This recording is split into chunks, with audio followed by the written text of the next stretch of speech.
Good evening, everyone. I'm Melissa Gilbert. I'm president of the Board of School Directors in Lower Merion, and this is our November 9th, 2020 Education Committee meeting. This meeting is being made public through Zoom. It's live streamed, and it is being video recorded with sound for the purpose of public broadcast. All participants will be muted upon entry.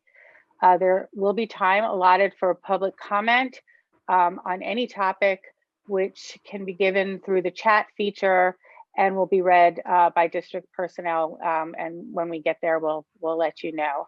And I'd like to turn it over to Superintendent Copeland.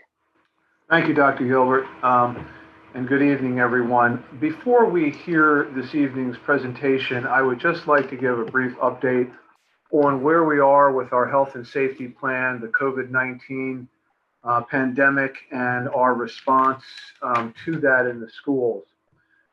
It should not be a surprise to anyone that over the last several weeks, as the pandemic has increased its viral rate around the country, that we've been watching intently as to how that might impact us in school. We're pleased to say that our mitigation attempts have done a good job, but we're still subject to some regional circumstances. Over the last few weeks, concern over the rising rates of incidents, and also our concern over operational events. In terms of operational issues, it's not just the exposure rate, but when a teacher, a substitute, a support staff, or a bus driver, when their spouse, when their family member tests positive, they have to quarantine. If it's a member of our staff and they test positive, they have to quarantine. So we've seen rising operational issues with people as they either have been testing positive or they have had to quarantine because of those close to them who are testing positive. For our bus drivers, this has become also a set of circumstances. We bus thousands of students, and even with the cooperation of the community where people are driving their kids to school, we still have between 1,500 and 2,000 students who are driven every day. We have upwards of about 120, 130 bus drivers on our payroll. We are experiencing increased rates of positivity and increased rates of quarantine, and we're getting very nervous about whether we're able to get all of the drivers on the road at any one time. When that happens, and that does happen in our winter months where we have to bring routes together, we're reluctant to do that when, in fact, putting more kids on the bus could create other kinds of health and safety issues. So what you'll be hearing from us in the days ahead is sort of a set of circumstances that says if we don't have enough drivers, rather than shut down all transportation, we will, with a number of buses, and that'll be published, indicate here's the buses. We won't be able to run these 3, 4, 5, 6 buses for a particular day. Parents will be notified that these are days that they have the opportunity to bring their children to school or to learn asynchronously for the day. And we'll put a process in place so that that doesn't happen over and over again to the same bus routes, but it's spread throughout the situation. And we're trying to deal with those operational issues as we move. With the rising cases, what our strategy is to put things in place that allows students to remain in school with face-to-face instruction as much as possible. You've heard me say this in the past, and I'll say it again this evening. I have been absolutely astounded by the maneuvers, the changes, the things that our teachers, our administrators, and our support staff have done to make in-school instruction work. Having said that, we've had a reopening committee since the spring, and it meets regularly. And one of the subcommittees is the Health and Wellness Committee. It's got some of our administrators on it, some of our representatives from the teachers, and we're looking at different aspects, looking at metrics and so forth. Last week, that Health and Wellness Committee recommended to me that given the rising cases, given the situations that we've seen after the Halloween break, and given the situations that we've just seen generally, and anticipating circumstances around Thanksgiving and winter break, they've recommended to me, and I in turn will recommend to the Board of Education, that the week after Thanksgiving and the week after winter break are going to be remote learning for students, giving the opportunity for the viral spread to be mitigated as much as possible. That was going to be my recommendation for the board. However, this past weekend, in having discussions with the Children's Hospital Policy Group, Dr. Rubin specifically, in correspondence with Terry Quinlan and staff, there is a significant rise in the positivity rate of test takers going to CHOP over the last weekend. And in fact, last week, I guess, and particularly over the weekend, to the point where there was growing concern about what we are experiencing. We then met with, by we, I mean some of the senior administrators, met with Dr. Rubin this morning about 9:30, and he presented us with data that showed striking number of increase in positivity rates that CHOP is seeing for those who are tested at the CHOP facility. In consultation with him, we're considering not only the week after Thanksgiving, but for grades 6 through 12, beginning next Monday, November 16th, that we go to remote instruction through the Thanksgiving break into the week after Thanksgiving. We remain optimistic that K-5 would be able to resume in-face instruction, but I want to take the data that we've gotten from Dr. Rubin, submit that back to the Health and Wellness Committee to get their recommendations about K-5 going forward during that week and a half before Thanksgiving.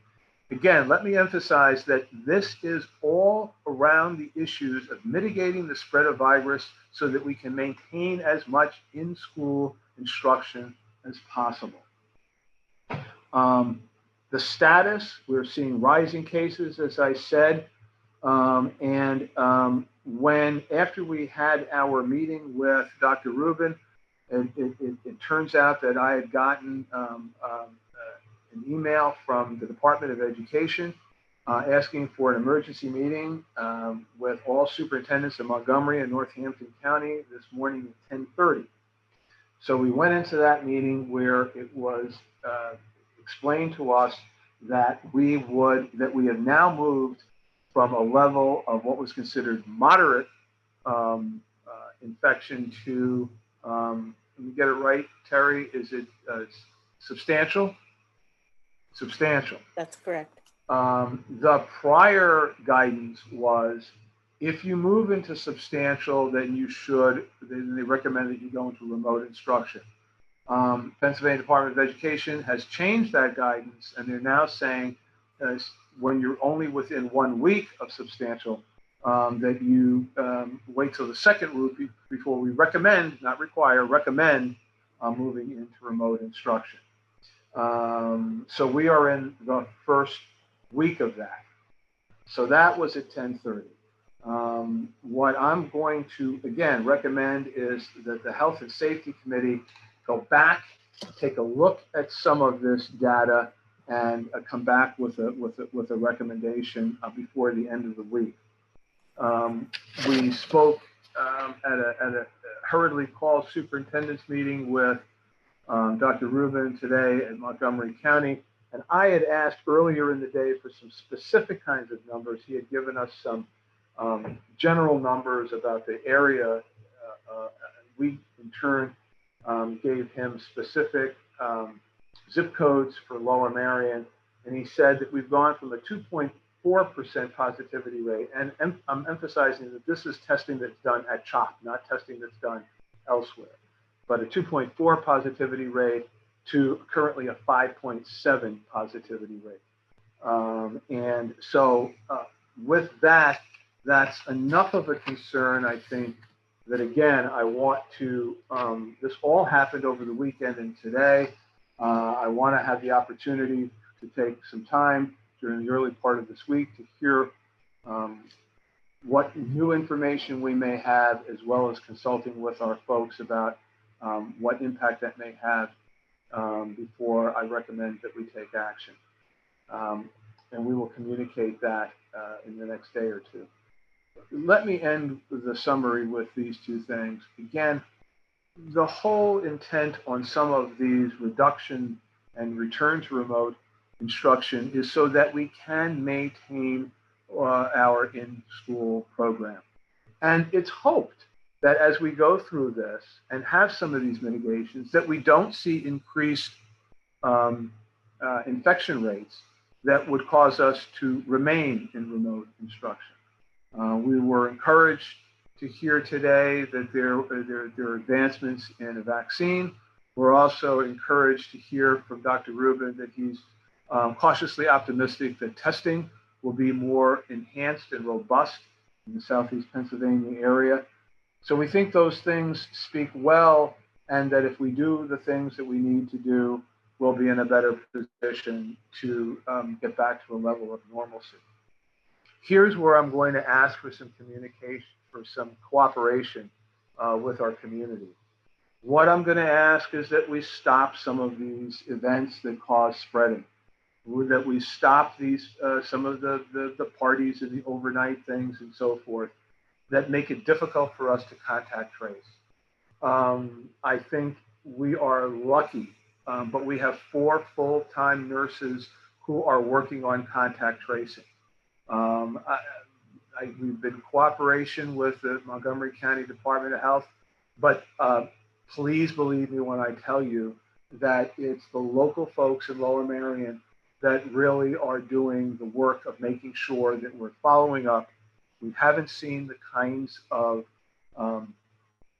community spread that would cause us to take further actions, but I would ask the community to work with us to make sure that continues. Secondly, there's been some discussion about the fact that there are positivity tests that are not done through the county or not done through the state, and we're not getting that information. We've been working extremely hard to protect people's confidentiality. Just because somebody is on quarantine doesn't mean they've hit a positivity rate. There's no stigma attached to that. But if there are folks that are out there that are quarantining, or folks that are out there that are testing positive and they're not letting us know, it's incredibly important that we do know. The word that we get is the word that we're getting from our community. That's who we need to depend on. I was railing earlier with members of the state that said it's been 8 months since we've been in this pandemic. Yet if somebody who works in Lower Merion but lives in Philadelphia County or Delaware County or Chester County, we don't necessarily hear from those counties, and they don't necessarily communicate with Montgomery County. I would argue that's a severe breakdown in this situation 8 months into this pandemic, but that's the facts. So we depend on the people from our community to give us that information, to help us do the job that we can do to keep our schools open. So I certainly break for some questions from the board before we go into our presentation. If folks could use the hand in the panelist. Are there any questions from board members at this time? Melissa, I can't use my keyboard. Sorry. That's right. But go ahead, Lori. Mr. Copeland, I mean, this is such a challenging situation. And I agree, the community really does need to be a big partner to support our collective goal of getting as much in-person education as we can. Given that our 6th through 12th graders have had 6 in-person days, this year since March, do you really think the preemptive virtual next week, given that then we're going to be going into holidays and we may not get, they may get another 4 days, hopefully more, if you look at the 2-week stretch in December before the winter break. I just, if you think that will help manage spread so we get more in-person school, I just wanted to hear a little more about that, because I'm just mindful of how little that group in particular has gotten. I really don't have any more. I'm going on the information that I'm getting from the policy lab. Is it possible to move on? Is it to sort of soldier on and say we're gonna give more? I would balance that against the possibility of further infections, and I would recommend that we err on the side of having more in-person instruction and not having to shut down, and balance that against moving in. Ms. Finger? Thank you. So I just want to clarify that this latest recommendation is a change from, is a change coming potentially from Dr. Rubin and the policy lab from their recommendation and conversation last week, where they,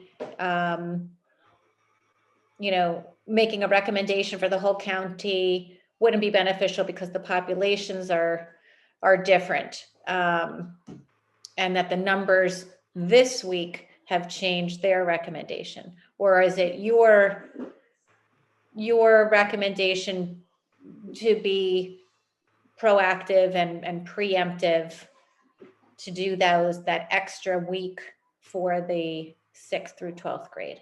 It wouldn't be fair to say that this is Dr. Rubin's recommendation. Dr. Rubin discussed with me and my team a variety of approaches, one of which is the one that I'm currently leaning towards. Again, this has happened very quickly.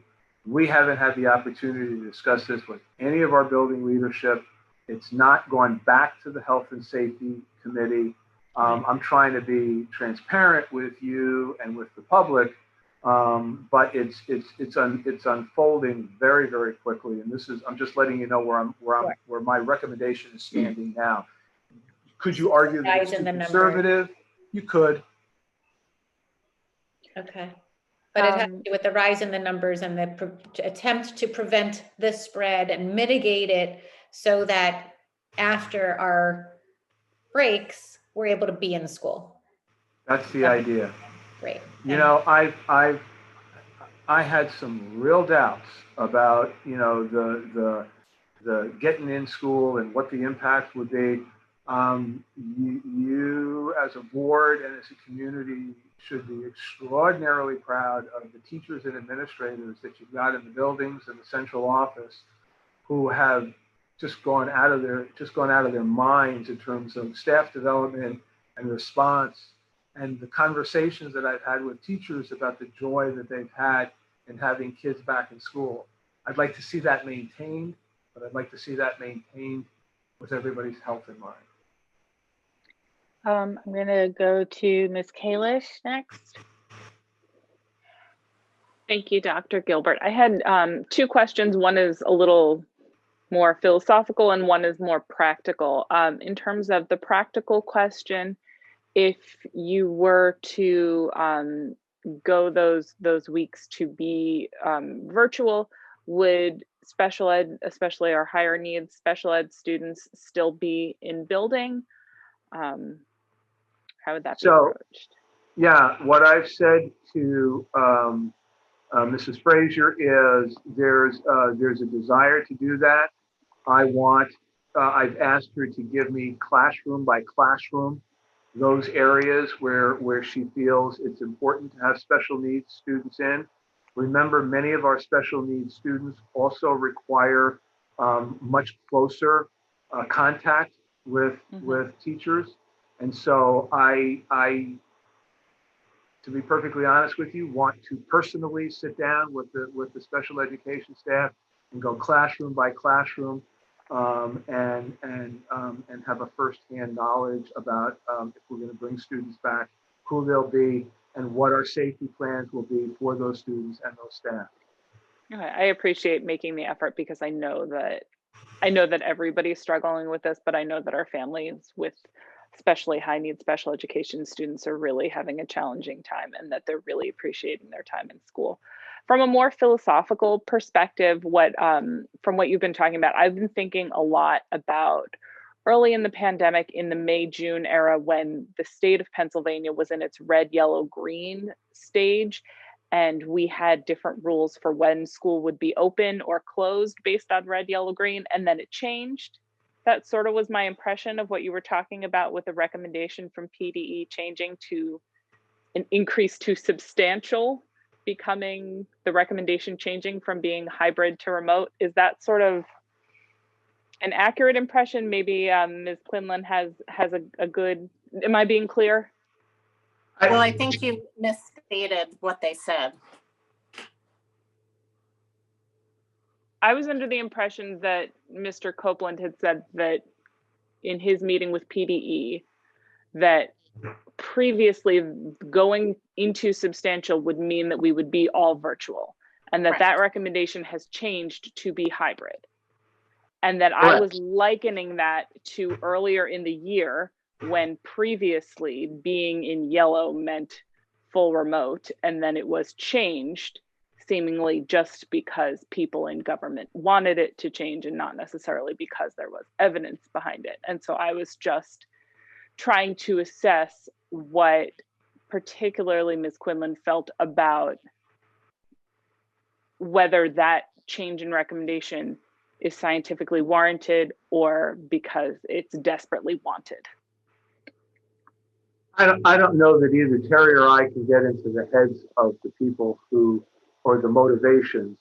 Clearly, to be generous, it's a novel virus. So they were trying to figure things out as they went along, and so I am faced with the same criticism. People will say, well, in August, you said the metrics would be X. And I'm saying, well, in August, that's what I thought the metrics would be. And then the virus did what it wanted to do, and the science followed it, and then the policymakers changed it. And so I'm left with sort of chasing the metrics. If you remember, if you were going to have football, you had to have a 1% incidence rate. And then all of a sudden it became a 9% incidence rate. So or positivity rate. So that's where that is. Terry, you want to speak to that? Yeah, I think that what has changed is the rapid rise in incidents from below that 35 per 100,000 threshold to approaching, if not exceeding, 100 per 100,000 population cases. So up until this point, a couple of weeks ago, we were at or below that 35 threshold, and now we're rapidly approaching that 100, if not already there. We're looking at the latest data.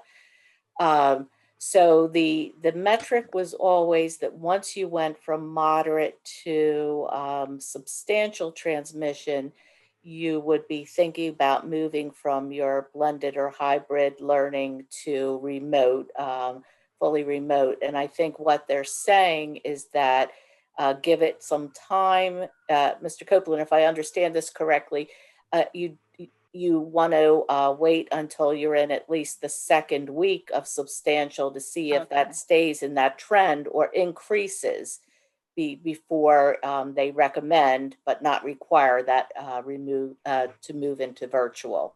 Right, and my understanding, for instance, is Delaware County is already in the second week of substantial. Philadelphia County is in the fourth week, and there are others that are in the fourth week, and they're still in. So I'm not suggesting that the second week triggers a complete shutdown. I'm it's purely recommending preventative. Yeah, what I'm recommending is let's take some action that allows us to benefit from the increase of testing and to benefit from the increase in vaccines. Well, I appreciate your flexibility, if nothing else, in all the new information that we're getting constantly. Thank you. Ms. Quinlan, did you have something else you wanted to add? No, I think just that what we're hearing from CHOP and from the Pennsylvania Department of Health is that the next 6 to 8 weeks are a very critical period, after which things should improve with vaccine and the acquisition of rapid testing for schools to be able to use with students and staff. So there's a light at the end of the tunnel, but 6 to 8 weeks is critical in not letting that incidence rate and positivity increase anymore and trying to get that down to a moderate level. Right. And I think I know there are more questions and I'll get to that in a second, but I think it's also important, this is Thanksgiving and people are being asked to not do traditional Thanksgiving holidays, which some people are doing and some people are doing in very small groups thinking that's going to be okay. And I think, beyond the issue of our students, which is a priority, obviously, are the people in our communities who are most vulnerable to the virus, where if we do, keep the students at home, if families would keep the students at home, and I know it's particularly hard with teenagers, it may help spread, stop the spread beyond to our particularly elderly and other vulnerable populations, which we've seen around the country. Lucy Klein, Ms. Klein.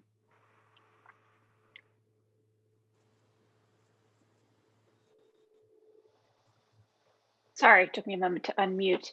I wanted to ask a few questions around a little bit of logistics, and just to confirm that at the point where the secondary schools would go virtual, that they would be reverting back to the fully virtual schedule. So rather than sort of for the high schools, the 7:30 to 2:40, that they would go back to the starting at 9 a.m. Correct. Okay, thank you. Did you have another question? No. Oh, okay. Mr. Mooring.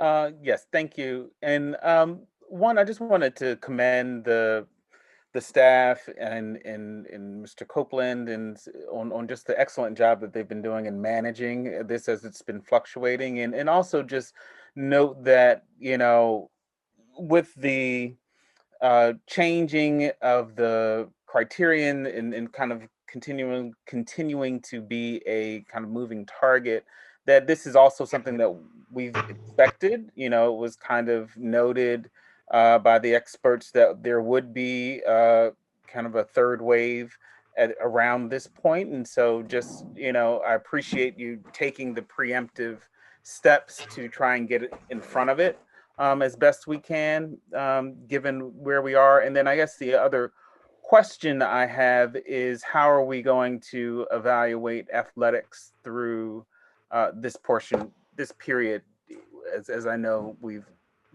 gone back to kind of allow that to happen now? I suppose I should say thank you, but I don't know that I want to be disingenuous. I think we're going to go back to the Health and Safety Committee. Right now, we don't anticipate any changes in our fall sports.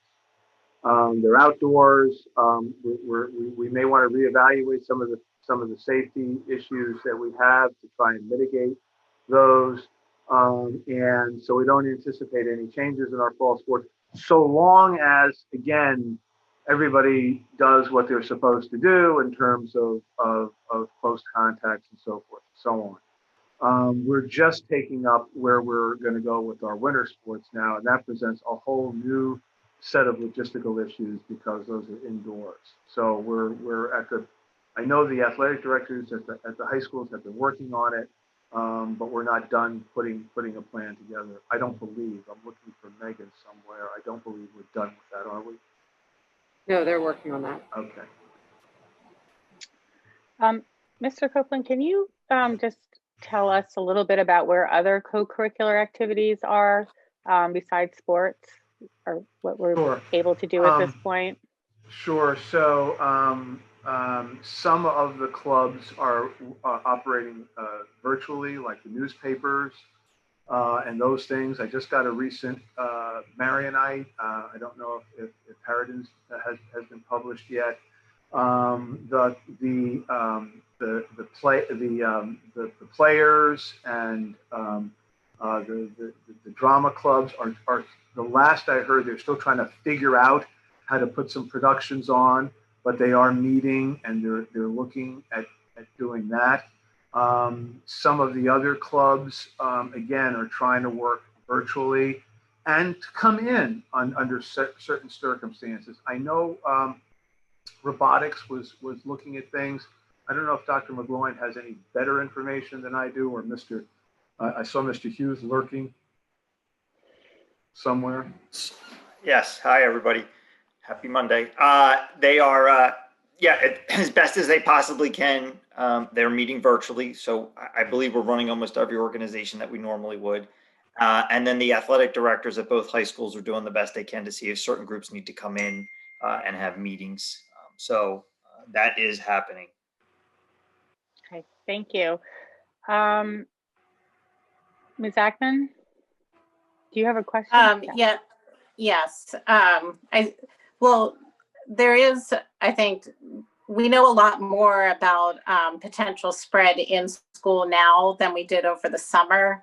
And even Dr. Rubin has acknowledged that, with our strong protocols, it may be safer and better for the community to continue to have kids in school where they're participating in those protocols rather than everyone at home with various compliance. And I know we can't control that at all. I want us to think about, since we know that a lot more now, and I understand the gaps with testing and contact tracing, this seems like a lot of preemptive virtual, and that concerns me. So I just wanted to put that out there, and I acknowledge how hard everyone is working. But I'd hate to get to the end of the year without any more in-person school. Ms. Ackman, I appreciate your perspective, but I want to be very clear about what the CHOP policy folks were saying this morning. Mr. Copeland, I don't believe that's what they were focused on this morning. So Terry, I'll look at Terry. She's got the I just want to be clear when different things have been said, because I don't want to. Yeah, that was his recommendation until now. He stated that he feels we've reached a critical juncture where we need to consider closure for the purpose of allowing things to settle down a little so that we can keep open, so that we can ride this, difficult period ahead of us. But he is no longer of that opinion that it is best to keep schools open right now. So I think, first of all, again, I would like to thank Superintendent Copeland and Secretary McKinley as well, because I know how much work everyone's been doing, and the Health and Safety Committee and the nurses who were contact tracing. And I think that the goal, as everyone keeps saying, is to make sure that the students can be in as much as possible. And it's just a question of how people think that's best done. But I think everybody has the goal of students being in as much as possible.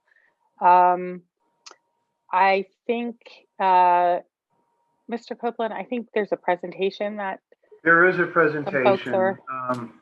In spite of the ongoing pandemic, we still have a strategic plan. The strategic plan is still the guiding principle by which the district is moving forward, and maybe in certain aspects because of the pandemic, we've had the opportunity to sort of use some of the things that we're learning to motivate us to even take a look at our strategic plan differently. So, having said that, one of the pathways is the redefining success pathway, and the way that we want to look at student assessment.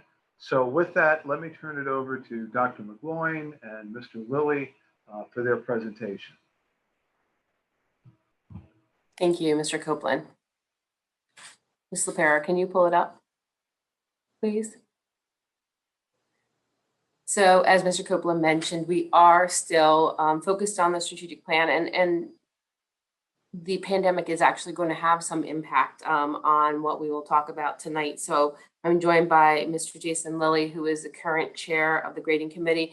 In addition, we also have Sean Hughes with us. He is the former chair of the grading committee, and I've asked him to join us to answer questions that possibly Mr. Lilly or I don't have as much history on. And so, as was mentioned, the Redefining Success pathway is one of our strategic planning pathways, one of the 5 strategic planning pathways.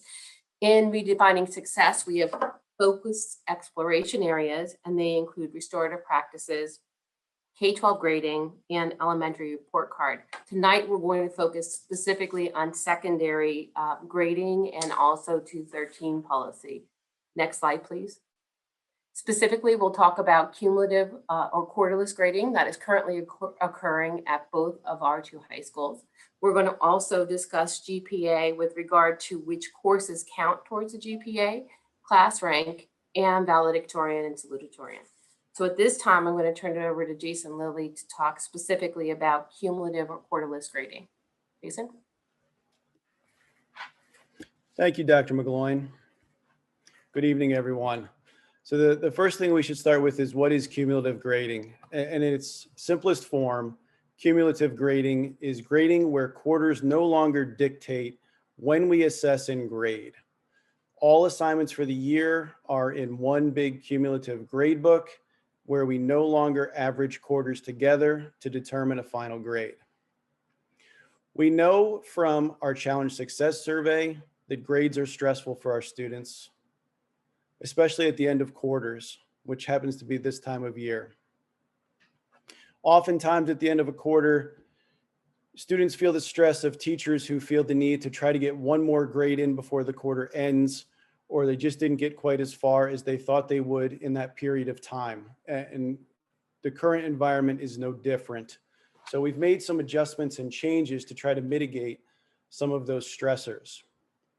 Cumulative grading, which you might also hear as quarterless grading, it's how it started, was piloted originally by Justin Ochiogrosa, who's a math teacher at Harriton High School. He started this about 3 or 4 years ago. When he did this, he collected data that actually showed that the majority of students had a slight benefit from cumulative quarterless grading than they did in the traditional system. Over the past 2 years, Justin has shared his information with colleagues, and more teachers have jumped on board with piloting this approach over the past 2 years. This year, beginning in the fall, every teacher at the high school level is now using cumulative grading as their approach. Next slide, please. This slide highlights an example of places where our traditional grading practice may have had some challenges or issues. This particular teacher's gradebook, this is a snapshot of a teacher gradebook. This teacher was using tests as 20% of the quarter grade. What you can see in this picture is this teacher actually had 14 assessments throughout the year. The way that they fell based on the quarters were 4 in the first quarter, 2 in the second quarter, and then 4 in each of the third and fourth quarters. What happens in that traditional system is the quarters where there were 4 assessments, each one amounts to about 5% of that 20% of the quarter grade.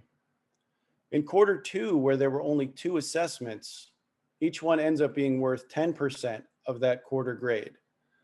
So without even realizing it or without any intentionality, those assessments that were in the second quarter for this particular teacher actually had more impact on the student's grade and a greater impact overall as far as their value in relation to the other assessments throughout the year.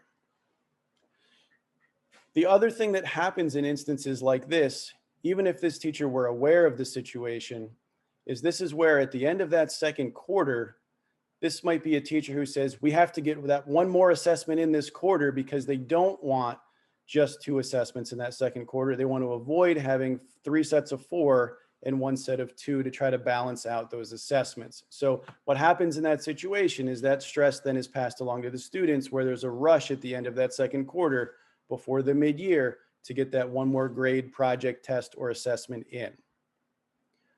Next slide, please. The advantages we have for cumulative grading have already kind of been shared.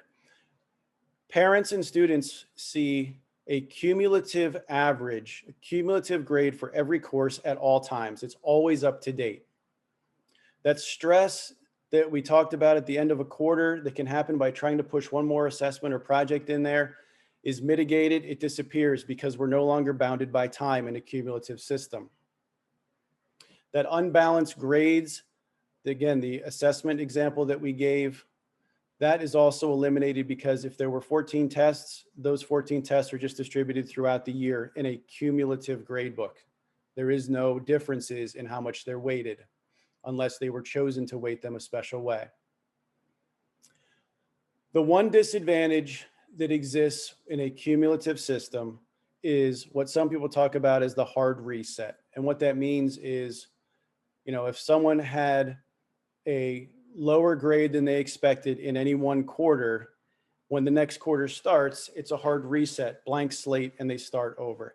That doesn't exist in a cumulative system because all of the grades that have been accumulated up to that point in time just continue throughout the year. So we do not have a hard reset at the end of a quarter. That's the only real disadvantage we could find to the system, and that impacts an extremely small number of students. Next slide, please.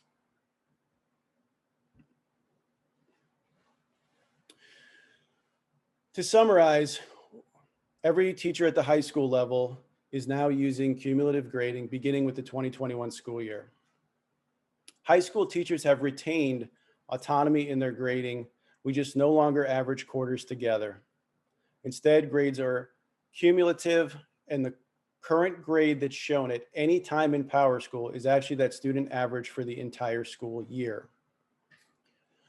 One of the changes we made, and this began last year in part due to the closure, due to COVID, was we had to rethink final exams last year and adjust how we would navigate that. We switched to more of a project-based end-of-year assessment, but we also had categories already set up in gradebook and weights assigned to each quarter that we had to navigate behind the scenes, which was definitely challenging. So in a cumulative system, we no longer have a specific category for midterms or finals. That does not mean midterms and finals don't exist. It simply means we can place them where they need to be. So for example, if at the mid-year we were unable to give an assessment that we had planned on, assuming we come back to the buildings, we could do that at a later time. We could also switch to a project-based assessment without having to worry about how to alter the things on the back end within Power School to determine a student's grade. Again, cumulative grading allows us flexibility and no longer bounds us by time. Formative and summative assessments are still part of every teacher's gradebook and the tools they use in the toolbox to evaluate student learning. Nothing has changed in that regard. Teachers also have the ability within a cumulative system to still weight assignments. So for example, if a midterm is where a large cumulative assessment, they could either make that worth more points, or they could still weight that assignment differently within the cumulative gradebook. So teachers still have the ability to control the gradebook in ways that we did before. The difference again is specifically, we're no longer averaging quarters, midterms, and finals together as specific weights in a gradebook. And I'll show you an example of that in the next slide. Next slide, please.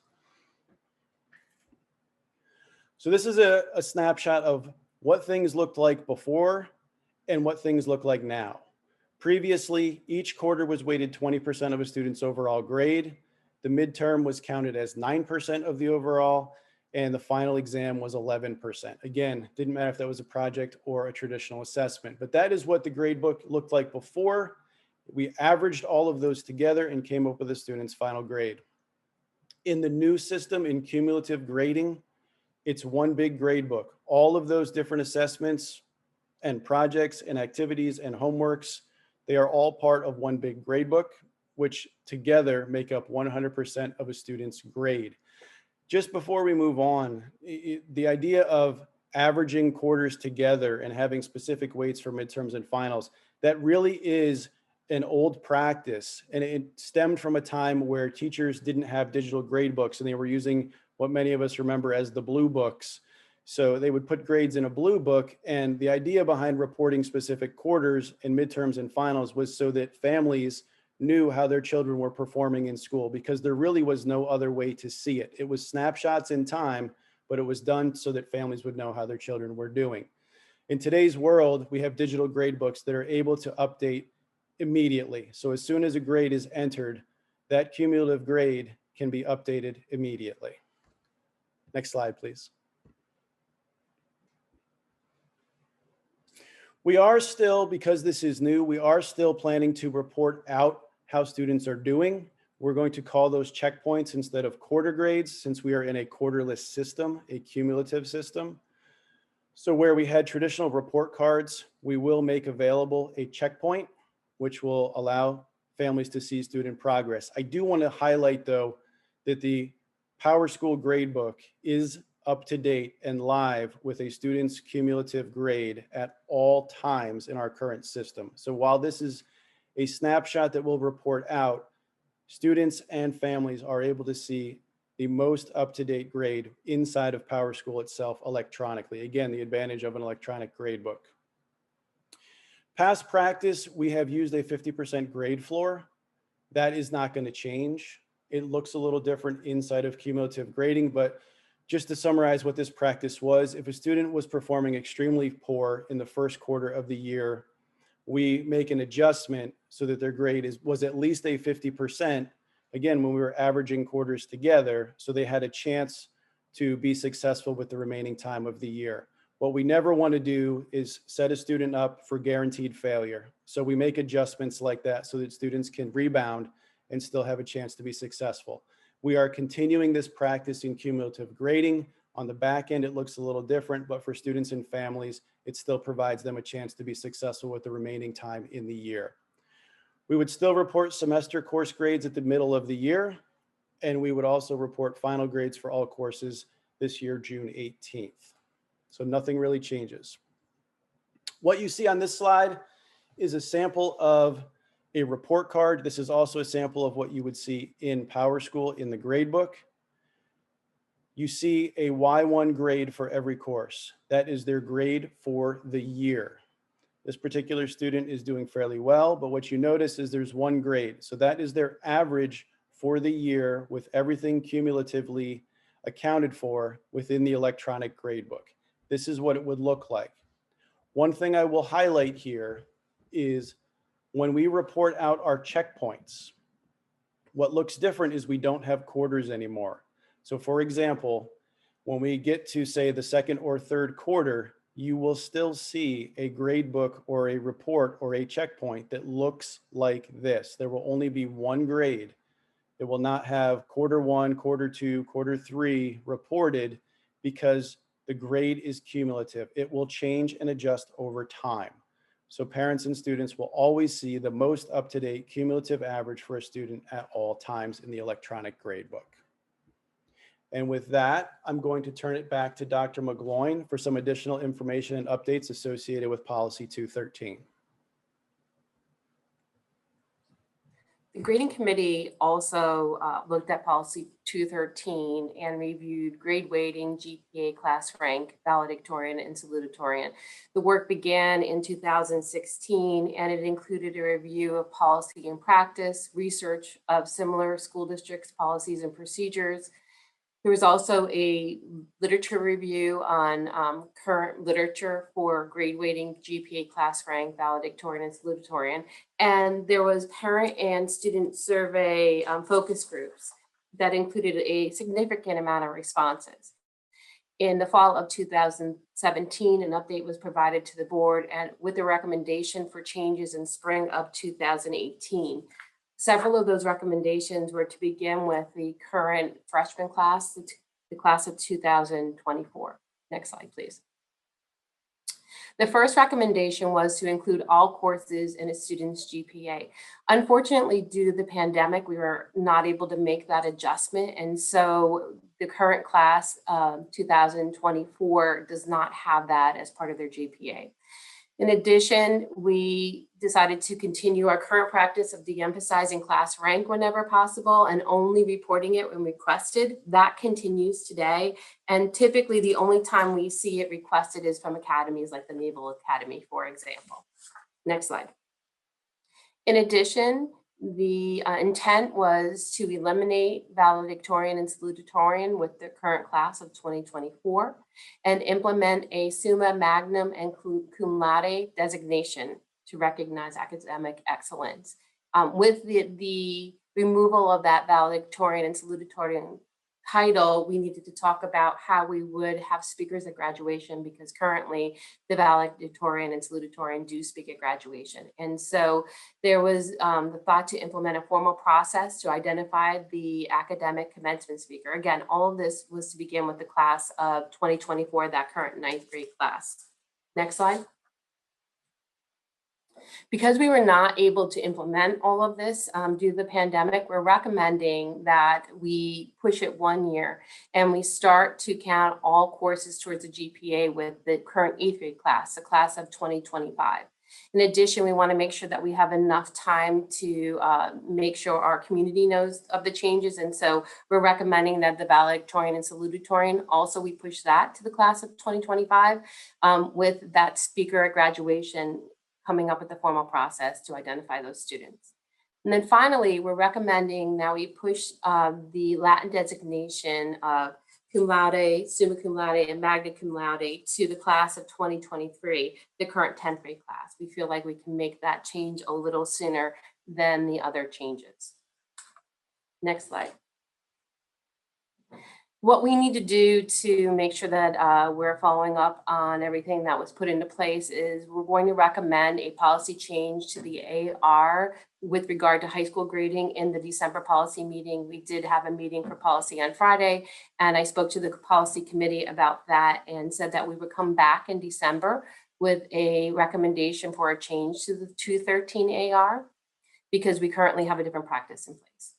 December 2020, we're going to begin to revisit the grading philosophy conversation that happened last year. The Academic Council made some really nice strides with grading philosophy, but because of the pandemic, we were not able to meet and continue that discussion and then expand the voice on grading philosophy. So we'll revisit that and with the idea that we're going to try to finalize the grading philosophy in the winter of 2020. And then we'll make any additional recommendations to policy 213 during the summer of 2023, which will align with the Magna Summa designation, those Latin designations. With that, I think that ends our presentation. Any questions?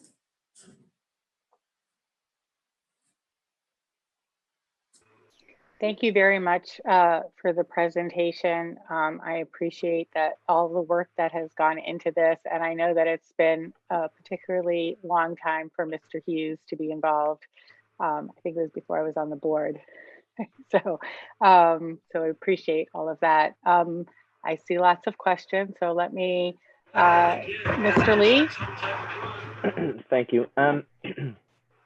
Dr. McGloin, I was wondering if you could talk a little bit more about what's motivating the shift to all courses count in the GPA. So I did ask Mr. Hughes to come for a reason. He does have the history of why that decision was made. And I know it was done through a lot of research and surveying, but maybe you can speak a little bit more to that, Mr. Hughes. Sure.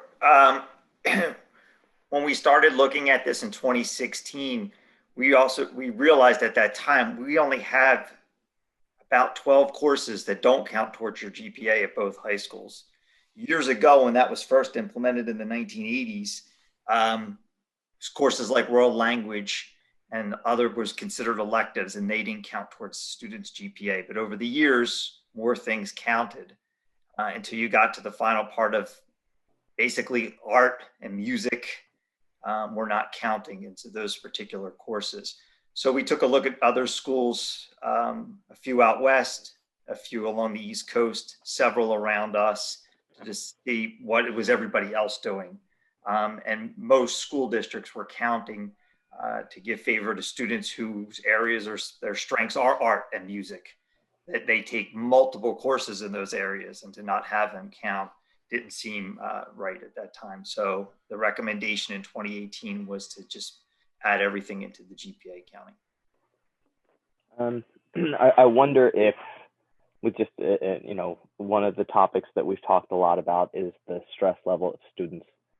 I know for, my oldest is a graduate. They appreciated the fact that some courses didn't count, and they perhaps had to worry less about those courses. If we make all the courses count, maybe an unintended consequence is that we increase the stress level, because now they have to worry about more things to a higher degree than perhaps they did in the past.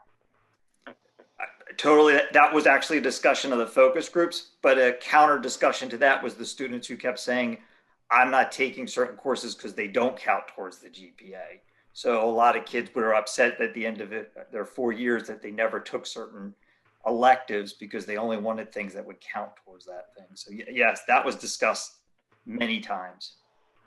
So maybe there's the word all is what I'm reacting to. Like, does that mean gym is going to count in the GPA? And does that mean health is going to count in the GPA? Perhaps there's a happy medium somewhere where we increase the number of classes that count, but we don't get so locked into an all. Just a suggestion.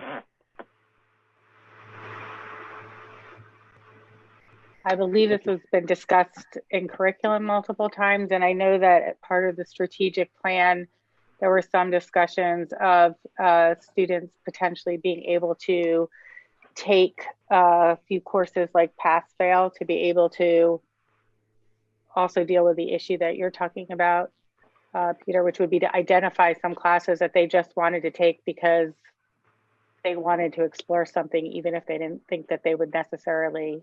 I was going to say, I think, Sean, didn't we talk about that as an option, that some students would take it for GPA and some students wouldn't? Correct. We did. And that's still part of the last, when we presented this in 2018 or 2019, I guess was the last time. No, it was probably 2018. That was on the table.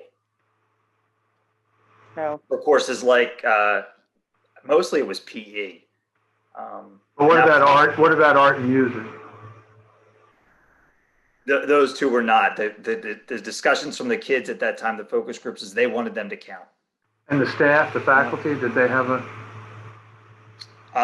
The only ones around from the faculty were about PE, to tell you the truth. I actually, I can recall. I think there was something slightly different, which was that students would be able to choose. In other words, everything's included, but students would be able to take a certain number of courses, pass-fail, so that so that somebody who's, a great art student might want to take a science class, an additional science class, but not, be concerned about their grade or vice versa. So I thought there was Okay. some discussion of that. But I have to say, I don't remember where that landed in the last, there's been a lot going on. So Correct. I would have Yeah, to. I think my recollection was, because I know I've had some conversations, particularly with some of the art faculty. I mean, my daughter's an artist, so she took a lot of art classes, and the question was, she's an artist, that's important to her. Shouldn't she have that recognized as much as the student who was going to look for a career in the sciences and they took a lot of science courses? And balancing that against, it's nice to be in this art class or this metals class and just enjoy it for the sake of enjoyment. What this conversation is demonstrating is the yin and yang of grading writ large. The fact that so much of it becomes a disincentive and it becomes the central topic rather than the content itself. This spring, we tried to de-emphasize grades as we were dealing with the pandemic. And even though we've had a lot of conversations about some of the ills of grades, I know that at the high schools in particular, there was a lot of pushback. Well, wait a minute, I want a grade. I want a good grade. And I want to be recognized for doing the work. Otherwise, why would I? I don't know that we're going to solve this immediately, but this is central to who we want to be as a school system. That we want learning, not a collection of grades, that kind of a thing. Sean, isn't this the debate that's been going on since we started this and since the strategic plan? Yes, that was the driving factor of this whole thing. When we first started the research, that's what we wanted to look at. Let me go back. There were more comments, or questions. Ms. Kalish? Thank you. Most of what I wanted to hit was addressed in that last one. I will say, as somebody who went to high school when all the grades were included, that I really appreciated it, since I was that kid that was also taking a lot of arts classes. But I just wanted to say that I think that the new approach to grading is really fantastic, and that I appreciate the initiative that our math teacher took, and really love the sort of buy-in that we're getting from the other teachers. It sounds like a real win-win for everybody involved, and I just hope that if it continues to prove successful, that it's something we could consider expanding to the middle school down the road in future years. Thank you, Ms. Kalish. Ms. Klein? Hi, thank you. I have several questions, but I will start sort of with a follow-up on the GPA conversation. I understand, or I hear both sides in terms of, students for whom art and music are important classes, and that they deserve to have those as part of their GPA. I am a little concerned that some students won't take those classes because it could lower their GPA. And so that, I think, I'm following up with what Peter was saying, I do concern about that. And I wonder if there will be then pressure to make some of these classes offered as both a sort of a regular class and as an honors class, and whether that will put more pressure on the teachers to be sort of teaching dual classes at the same time. I'll let Sean answer. I think it depends. So, Sean, I think my understanding is we see a drop off on the number of kids who take orchestra and band in the high school from middle school because it's not part of the GPA, but our fine arts classes see no drop off at all. They're burgeoning. Do I remember that correctly? Yes. For the most part, that is correct. So that's still that's part of the discussion. Part of the discussion back then was about grade weighting. So you have like a higher weighting for honors courses in college prep. That was asked to be held off in terms until we got through writing a grading philosophy for the district and make a decision from where we want to go for that. So that part was suspended from the request.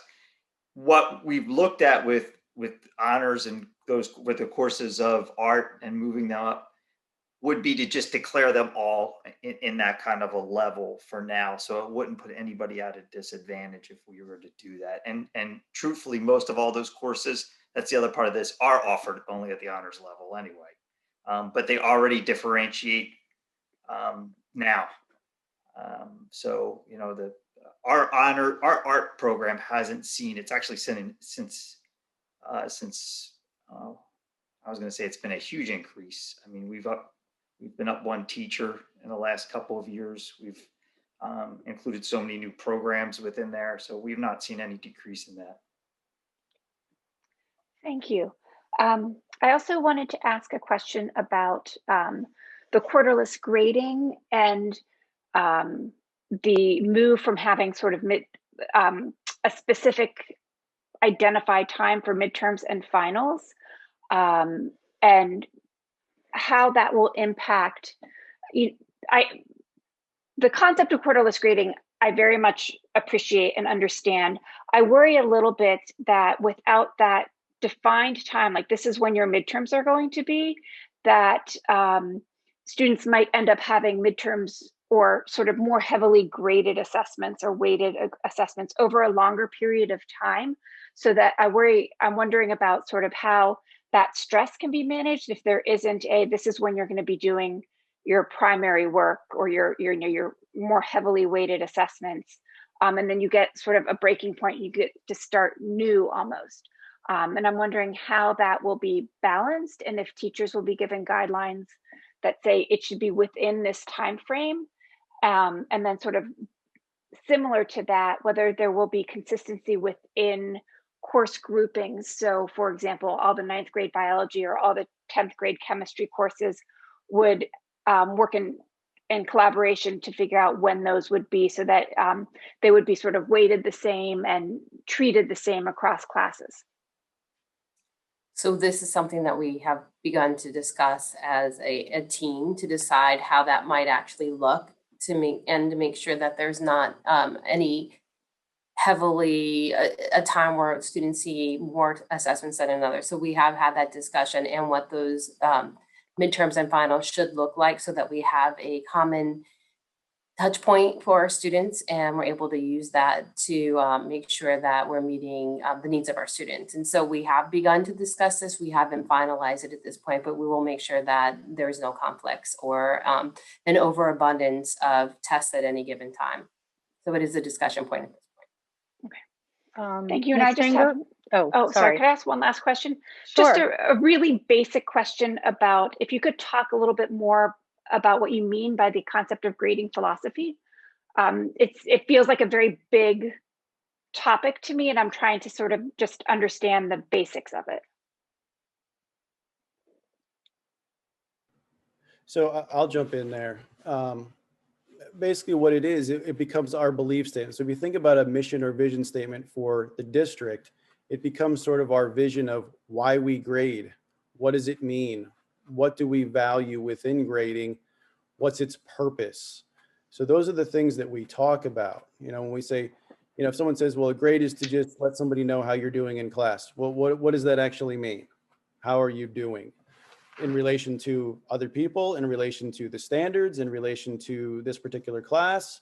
So those are the things that we talk about as far as the philosophy is, why are we grading? What does it mean? How does it help students? How does it help everyone move forward with the learning? And I think you've heard tonight in this presentation, you know, we're trying to get to the point, this is redefining success. We're trying to make sure that we're valuing the learning itself, not just the grade at the other end.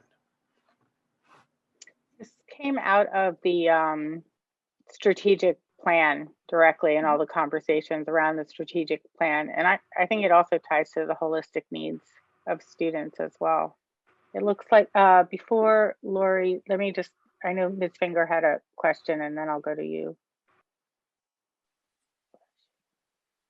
Deborah? Thank you. Oh, and I was part of the, I saw the presentation last week. I'm, very much in favor of a quarterless cumulative grading. And as I had said last week in my comments, my daughter was one of the students in that, Mr. Ochagrosso's class who was a beneficiary of the piloting of this grading philosophy. I am, and I heard it as a parent in the back to school night and wanted to applaud, just knowing how grade driven my personal child was at the time. So my question is, how much kind of explanation of the why and the philosophy is shared with the student so that, they're not constantly looking and checking to see like where they are now with the grade or getting, I understand that one grade shouldn't have a big effect because it will be cumulative over the year, but still there are going to be students who get that notification that a grade has been submitted and will check and check and check. So with respect to the well-being and talking to the students about the grading philosophy and really giving more feedback, I'm just want to know how much of that is shared with the students, the why, and the importance of giving them feedback. So it is more than here's the number, but here is how you, here is how you did with respect to, your participation in class, or maybe the way you studied, trying to like marry and tie up and find out, how did they prepare? How did they do? Did it work?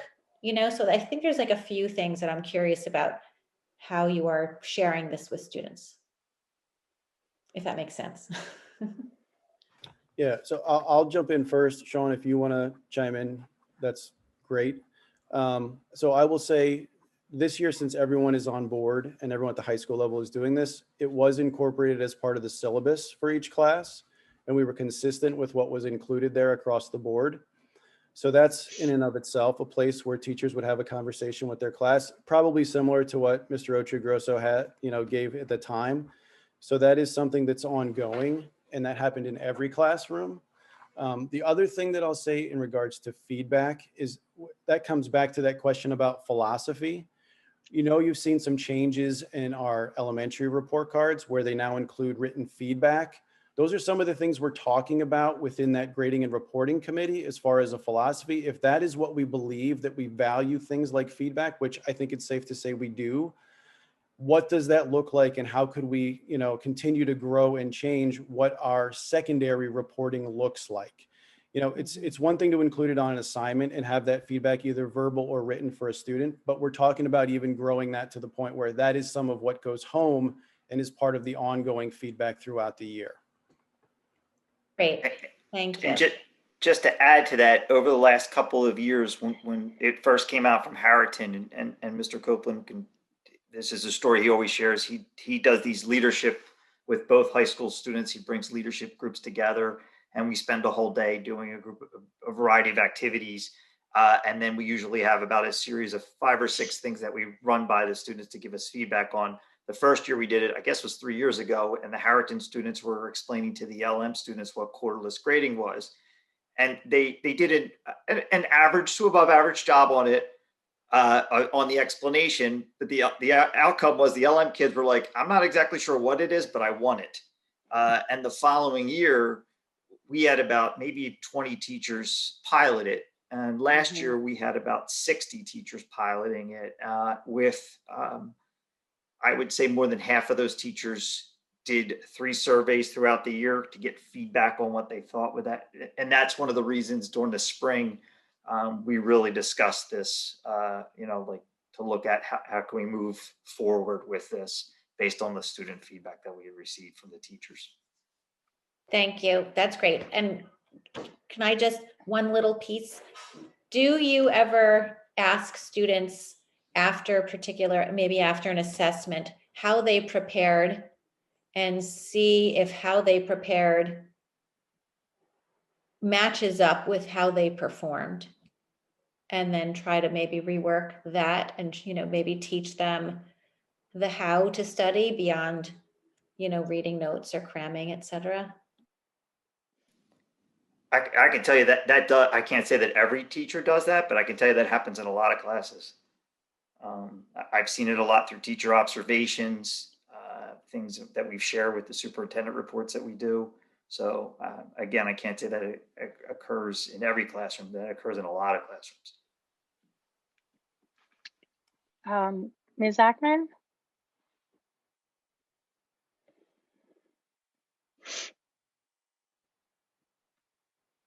You're muted, You're Lori. muted.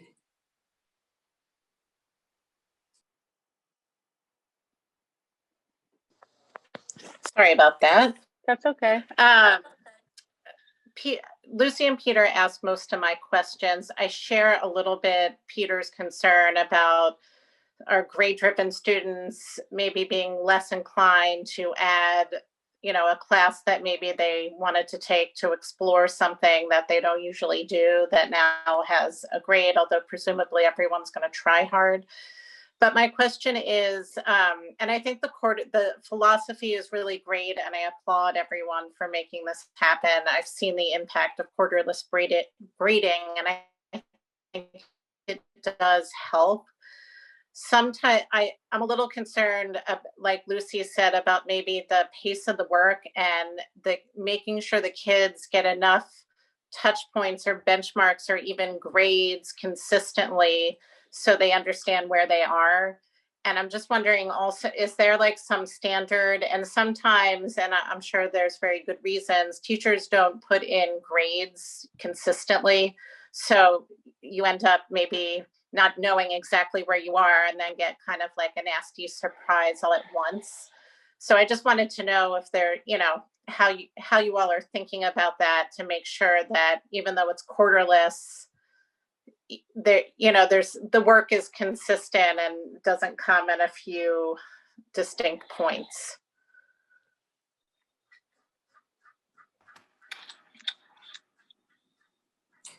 I would say that the answer to that is our expectations for grading haven't changed, even though it's become cumulative. The expectation is that teachers are regularly inputting grades and reporting on student progress.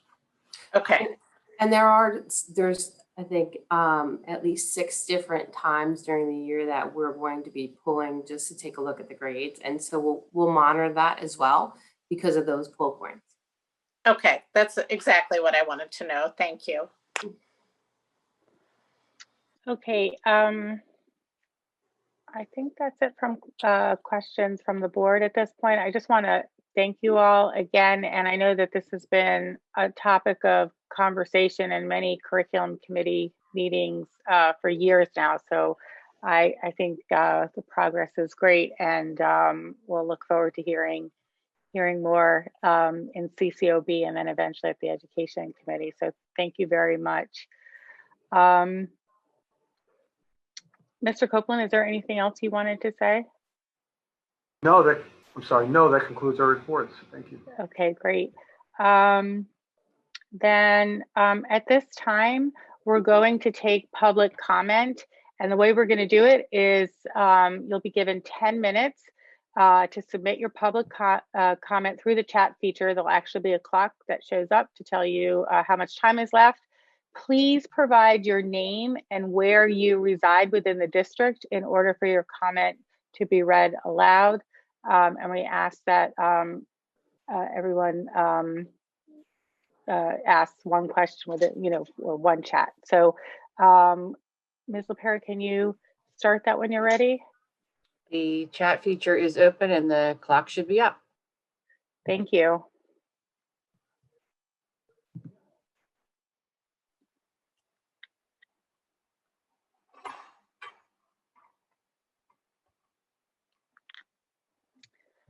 Welcome back, everyone.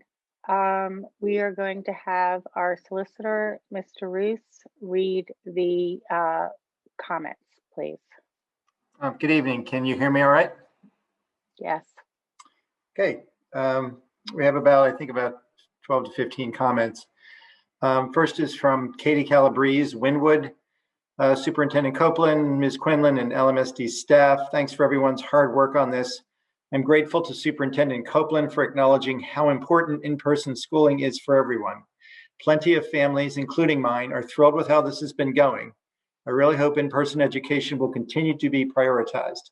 One thing that may facilitate this is if next semester virtual options are expanded even further than they are now, it would allow those families with a lower risk tolerance to opt out of in-person instruction.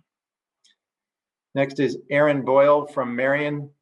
Thank you for your consideration around closing the schools proactively. I think taking a leadership role in safety is vital to the health and safety of our community, but I am a mom of two with elementary school students, and I'm disappointed that your recommendation does not include elementary. There have been almost more cases in elementary school than 6 to 12, and with the holidays coming and the little ones perhaps seeing the most vulnerable population during the holidays, I would ask you to reconsider to include all the schools according to the new CHOP policy recommendations. Next is Christina Chang, Penn Valley. Why is Dr. Rubin only looking at CHOP COVID numbers for the most recent recommendation versus Montgo-wide COVID metrics? Middle school kids are likely easier to control in terms of protocols and lessening social activities than high school students. Please consider grouping middle school with elementary school in the hybrid continuation plan. Jen Kelly, Penn Valley. Can you please clarify when the decision about moving grades 6 to 12 back to all virtual is likely to occur, or has it already occurred and they are definitively moving to all virtual on November 16th? Should I break for Mr. Yeah, Copeland? So right now, we're going to collect some information and we hope to get a recommendation from the Health and Wellness Committee prior to the end of the week, hopefully even before Friday. Okay. Nicole Robinson, Wynwood. Maybe I am missing something, but I'm struggling to understand why sports would still be permissible, but in-class learning not. Students are much more likely to be in close proximity with each other, even while outside. I would appreciate more explanation around this. Sharon Buckholtz, Penn Valley. Seems as if students and parents may not be fully aware of the new grading procedure. This is in fact the first time I am hearing of it. Is there a way to publicize this to families, parents, and students more readily so we are all aware who may not have yet been previously informed? Peter Solderich, Haverford. I want to urge the administration and the board to heed the advice of expert opinion and local and state government when making closure decisions. Emotions understandably run high on this topic, and the choices that we make have drawbacks for everyone in each direction. I also want to urge the district to advocate with our elected officials that while going virtual may be necessary in the short term, slowing this spread requires above all else non-school interventions for other types of gatherings.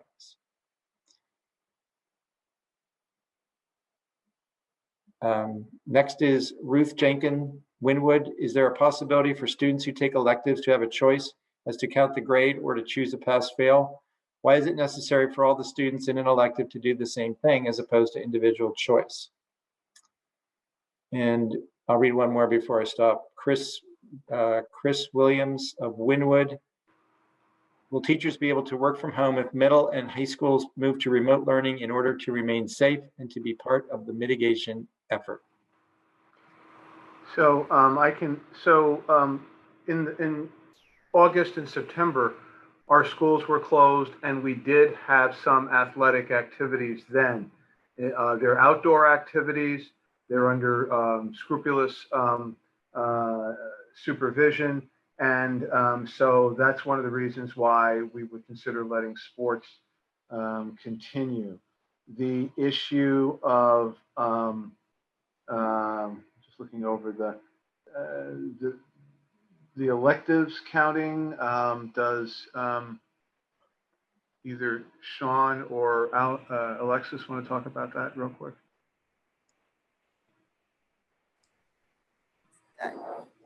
I'm happy to. I was trying to go back and reread that one just to. Which question was it? I can reread it. This was around the Alexis, Mrs. Jenkins. Okay, I will reread that to you. Is there a possibility for students who take electives to have a choice as to count the grade or to choose a pass-fail? Why is it necessary for all the students in an elective to do the same thing as opposed to individual choice? Right, and so I do think that Mr. Hughes talked about that as being something that was considered and discussed during the whole conversation. And I still think some of it is up for discussion, especially pass-fail for PE, and we haven't come to a final resolution on that. So we will continue that discussion and make a final determination. I can also, I think there was something about contacting the parents or letting the parents know about quarterless grading. We intend to send a letter out to all parents just to follow up after this meeting so that they are, if they hadn't been aware, even though it was in all the course syllabus, syllabi and talked about, that we would make sure that that happened, that they were aware we were transitioning. Thanks. And the last question, Mr. Roos from Chris Winwood, remind me what it was. Will teachers be able to work from home if middle and high schools move to remote learning? We're still looking at that. And so we want to have conversations with principals and the Health and Wellness Committee, which is represented by teachers. Okay. Back to the comments. Sarah Altman, Bala Kinwood. Hi, and thank you for the presentations. I'm a big fan of quarterless grading, seen the benefits firsthand. My question/concern is about academic breaks. With quarters and midterms, there's an obvious time when all teachers, in theory, give their students a breather for a weekend. And I heard Dr. McGloin explain to Ms. Klein that a next step would be to work with teachers, admins, about not overloading the students all at once with exams. What about creating a time when there is no work, when students can reboot, even though there won't be a clean slate on the other side? In my opinion, having a designated artificial break will be good for mental health. Thank you again for all your thoughtful work. Next, Letty Switzer, Belmont Hills. I urge the board to consider keeping the lower grades open as long as possible, given that they are less adept at remote learning and also more likely to be thrown into multiple kinds of alternative childcare arrangements and groupings that could be less safe than being in school. As long as there are no outbreaks within individual elementary schools, allow those individual schools to stay open. Trust that the current system is working until there is a reason to think it is no longer working, rather than preemptive closing.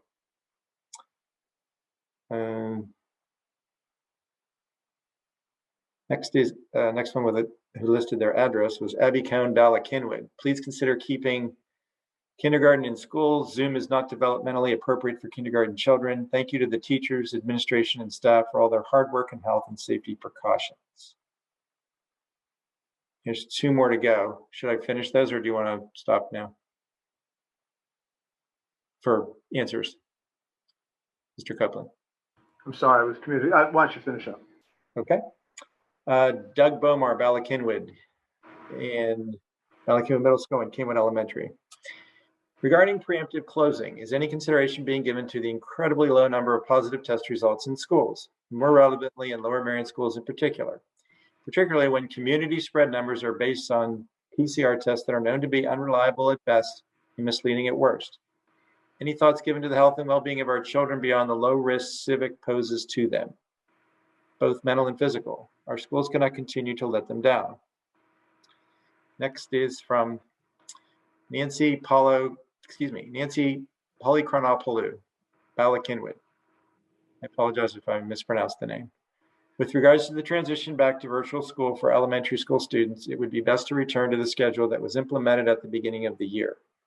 The current schedule, with 2 cohorts that have half-day virtual and half-day in person, does not work well for our students.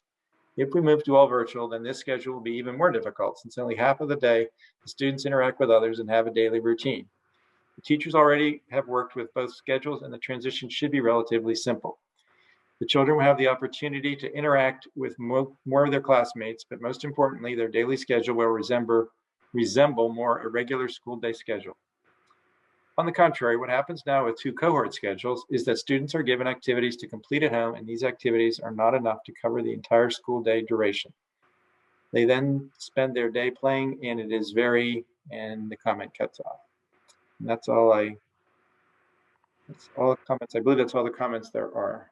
So let me take some of the comments about early younger children. Yes, if everybody remembers, what we did was our special education students at the elementary and secondary level, and then our youngest students were phased in first because it was our belief and our recognition that young students, kindergarten, first grade, and so on, would have a better experience if they came into school than remote. So we recognize that, and we would like to maximize that as much as possible, as safe as possible. But there is, if I were to ask Mrs. Buckman, who really monitors our community comments, there is a multitude of opinions around those things. There's not any unanimity of thought. Right now, the elementary schools are looking at returning to the original program, as well as continuing with this program, with the cohort program. I believe that when I last had the discussion with them, if we were to return to remote, there's a preference for the current program, and we'll be able to spell that out specifically. But if Dr. Gaudioso would take just a few minutes to talk about why there seems to be a preference, not seems to be, but there is a preference for the current program rather than the original remote program in elementary school. Sure. A couple of things that have emerged that we've been collecting feedback on related to this hybrid include the supports for students, the win time that's in the afternoon, or I should say the home portion of the day. It's an extended block of time, which is allowing us to get extra supports and services in for students.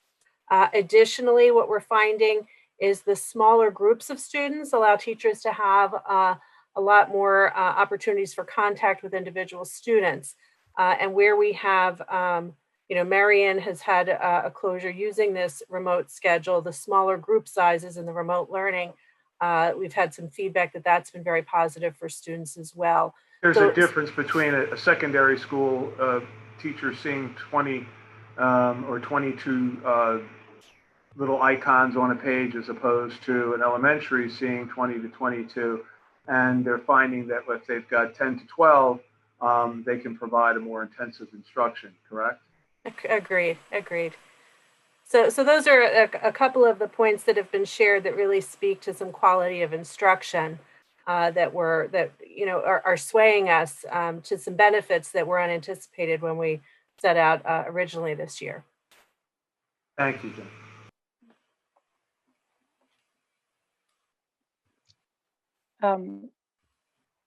Mr. Copeland, is that it for your comments?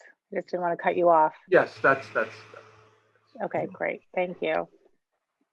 Okay. Thank you. In terms of the upcoming meetings, we have the following committee meetings, which are held through Zoom. So November 11th, the ad hoc committee meeting for equity and anti-racism at 7 p.m. November 12th, facilities and purchasing committee at 8:30 a.m. And then the November 16th regular business board meeting at 8 p.m. I just want to thank everybody for attending this evening and asking your questions. Obviously, this has been a pretty fluid situation. So we really appreciate all the work that the administration and teachers and support staff are doing, and we appreciate our community's patience and cooperation. We really appreciate that. So with that, we are adjourned. Good night, everybody.